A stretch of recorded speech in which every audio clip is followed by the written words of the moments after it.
there, this is Colony at HQ Scales. Here is a quick tip on confirming that your scale is reading the weight correctly. So we get this question a lot, especially right after everybody starts up for the season. So here we've done a zero calibration, everything is holding steady.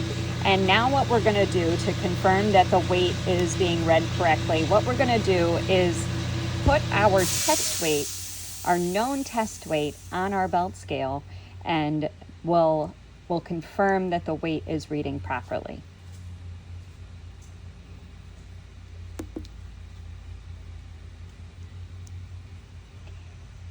Okay, here we are. We've got our test weight on, and we put on 33 pounds. So we are showing 33.1. So what we're going to do is go ahead and press the menu button. We're going to navigate to calibration. And then this just confirms, don't forget, do a zero calibration before you do any other calibration. A nice reminder. So here we're going to select test weight calibration. And then press OK to start the test weight mode. And weight will not accumulate on our totals when we're in the test weight mode. Here, we're going to confirm the accurate test weight value. So default from our facility is 50 pounds. So go ahead and press down to edit. And what we're going to do is select the exact amount that you have entered or put on your scale. So if you have 65.5 pounds, put 65.5. If it's, 72.3 pounds, put 72.3 pounds. So you want to be sure that you are as accurate as possible, especially with the idler spacing for test weight calibrations. That's also a very important measurement for test weight calibrations. Okay, so here we've got our 33 pounds entered, and we press the right arrow to continue, and here it says stop the belt, hang the weights. We already did that. And here we show test weight value that we actually hung versus actual value. So typically these should be close. This is where you can confirm that your scale is reading the weight properly. Let's pretend that you put 33 pounds on and the actual value that the scale is actually reading is 20 pounds. Well, that's an indicator you need to look at your load cells. What is happening? Why aren't we feeling all of that weight? Sometimes you'll put the test weights on, and if you have a bar that gets strung through the load cell assemblies, make sure that the weight isn't touching the frame. That would make it where we don't read all of the test weight amount. Make sure there's nothing else obstructing it. There could be maybe a load cell got damaged during winter time.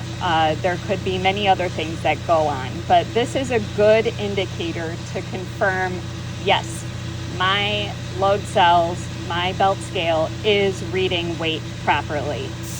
So if you find that that you want to do a little bit more confirmation, then that's when I would recommend doing a material test.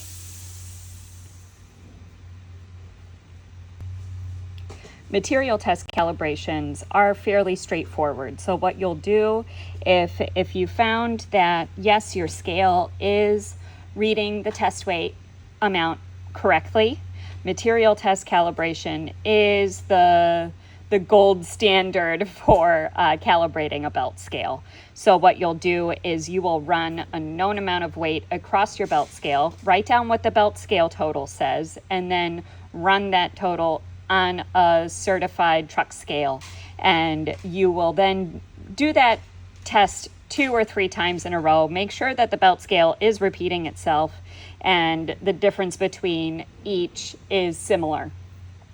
Then what you'll do is you'll write down the total of all the belt scale values and then write down the total of all of the truck scale values and total those amounts. And from there, what you'll do is you will go to calibration, and you'll go to material test. And here we will adjust the belt scale to match a certified truck scale or certified scale. So here we recommend 3 times. That's a good indicator on making sure that we are repeatable. Make sure all of the units are in the same units. So if you're reading in pounds, make sure that we are converting all of the totals to pounds. And then here we are going to sum all the truck scale totals, like I said earlier. And here we are going to enter that value. So let's say your total for the truck scale was 62. And then you will total all of your belt scale values. And let's say your belt scale values were totaling 60.